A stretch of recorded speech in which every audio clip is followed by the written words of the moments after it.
Hi everyone, I'm Amanda and this is Beatriz. Today we are going to read two poems, one from Walt Whitman and another from Carlos Drummond de Andrade.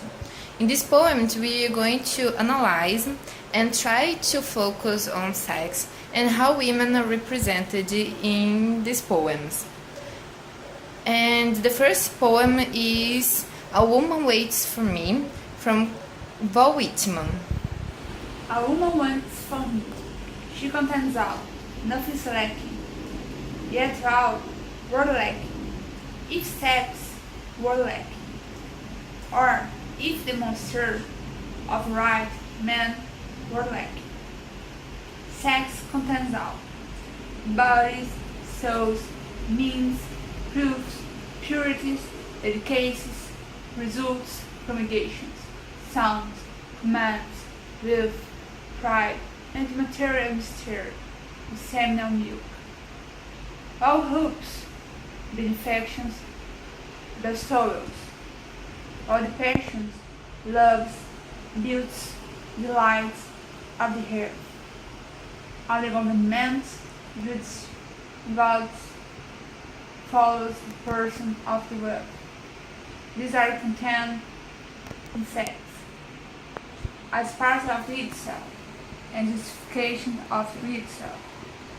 When don't shame the man, I like knows and avows the deliciousness of his sex. Without shame the woman, I like knows and avows hers.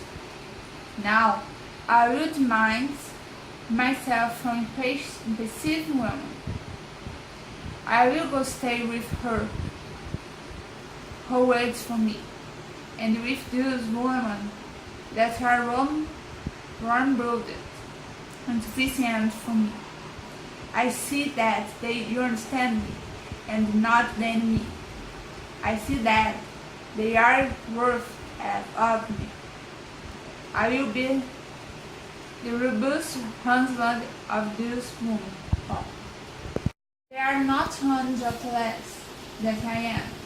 They are tender in face, by shining suns and glowing wines. The flesh was the wolf divine suppleness and strength. They knew how to swing, run, ride, wrestle, shoot, run, streak, retreat, advance, resist, defend themselves. They are ultimate in their own right. They are calm, clean, well-possessed of themselves.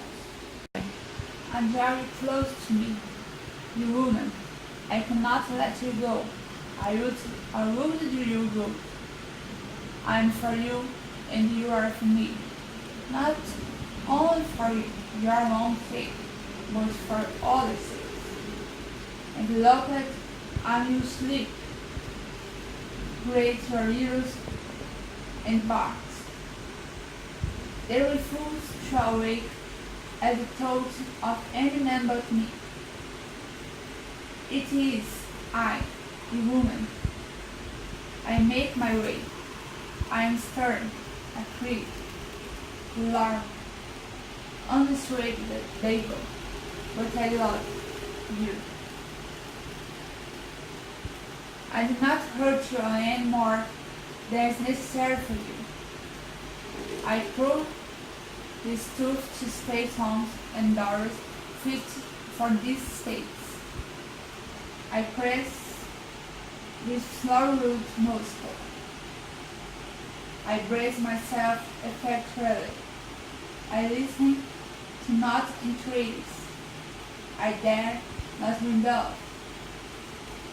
Till I propose what has so long accumulated with me.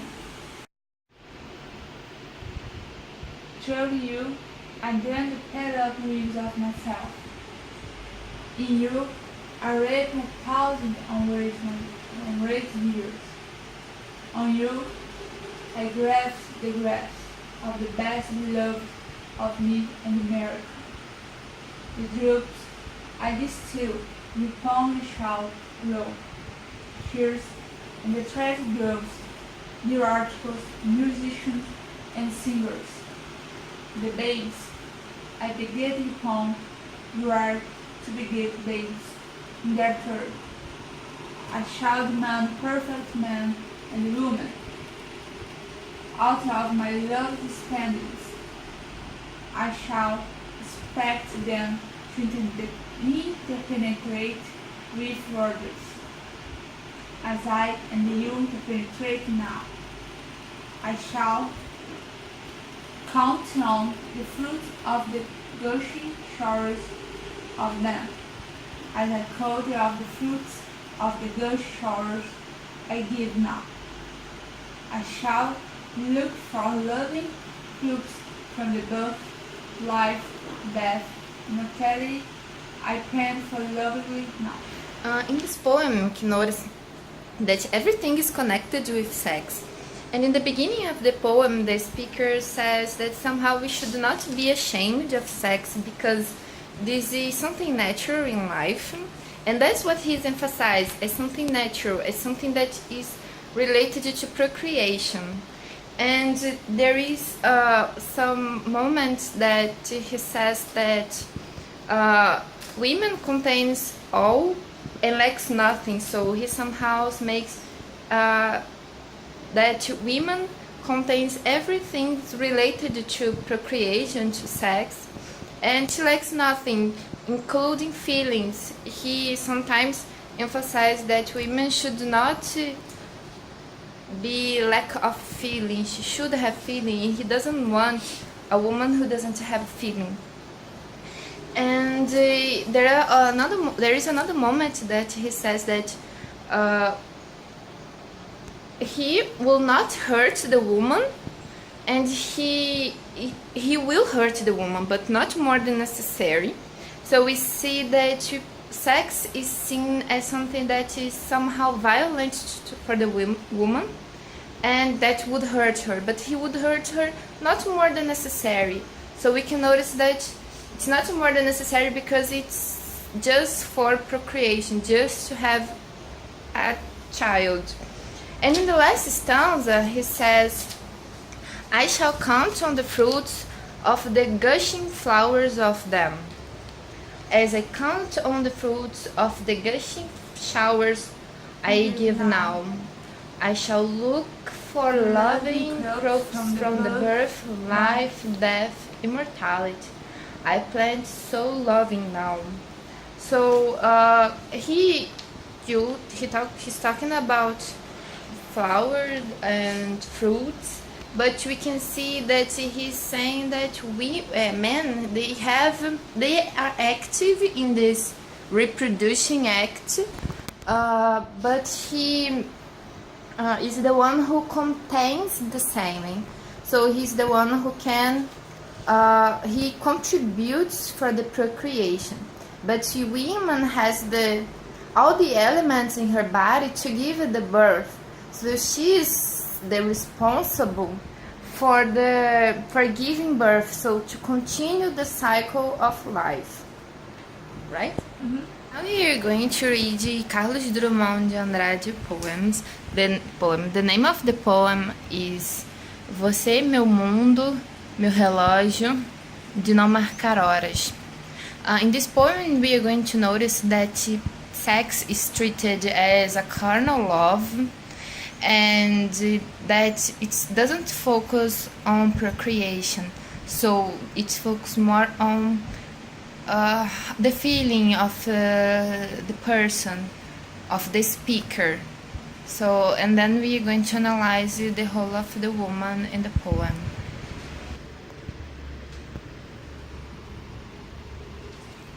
Você, meu mundo, meu relógio de não marcar horas, de esquecê-las. Você, meu andar, meu ar, meu comer, meu descomer. Minha paz de espadas acesas. Meu sono, festival, meu acordar entre girândolas. Meu banho quente, morno, frio, quente pelando. Minha pele total. Minhas unhas afiadas, aceradas, aciduladas. Meu sabor veneno. Minhas cartas marcadas que se desmarcaram e voam. Meu suplício, minha mansa onça pintada pulando, minha saliva, minha língua passeadeira possessiva, me esfregar de barriga em barriga, meu perder-se entre pelos, algas, águas ardências, meu pênis submerso, túnel, cova, cova, cova, cada vez mais funda, estreita, mais e mais. Meus gemidos, gritos, uivos, guais, guinchos, miados, ofegos. Minha evaporação, meu suicídio gozoso, glorioso. As I said before, in this poem, the idea of procreation is not the same as the previous one. Here we see the sex as something carnal, and we see some metaphors and in which women are related to nature and animals.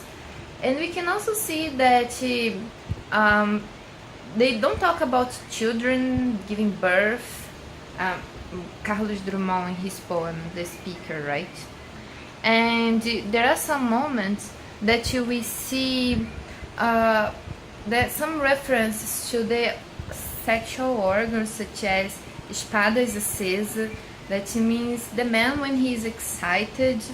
Also, onça picada pulando, that we can imagine that it refers to the woman, as I said, the woman as Águas ardentes. Águas ardentes also is related to the moment where the woman is excited. And there are some moments that it describes the moment of the sex itself, such as pênis submerso, túnel, cova, cova, cova, cada vez mais funda. And there is also the sounds the woman makes, such as exactly. And so that's the difference between Walt Whitman and Drummond's poem. And there is, right at the end of the poem, there is the meaning: minha evaporação, meu suicídio gozoso, glorioso. It may also be related to relations, as he was judged for the church, and maybe it somehow relates to the difference there is in the poem. So there is the objectification of the woman as the previous one, but here the woman is not treated as procreation, but as an object of pleasure. That's it for the analysis of Whitman and Carlos Drummond de Andrade poem. Okay? Bye! Thank you very much. Você, meu mundo, meu relógio de não marcar horas, de esquecê-las. Você, meu andar, meu ar, meu comer, meu descomer. Minha paz de espadas acesas. Meu sono festival, meu acordar de girândolas. Meu banho quente, morno, frio, quente, pelando. Minha pele total.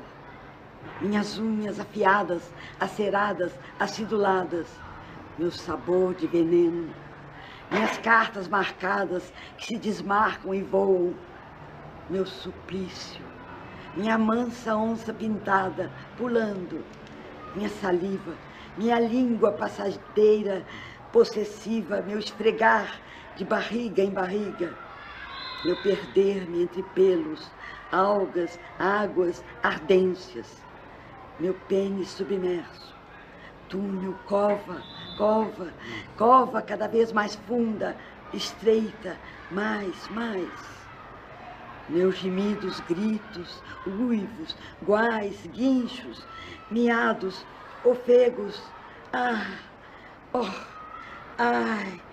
minha evaporação, meu suicídio gozoso, glorioso. É maravilhoso, né? Porque não é indecente, é erótico, que é uma diferença enorme.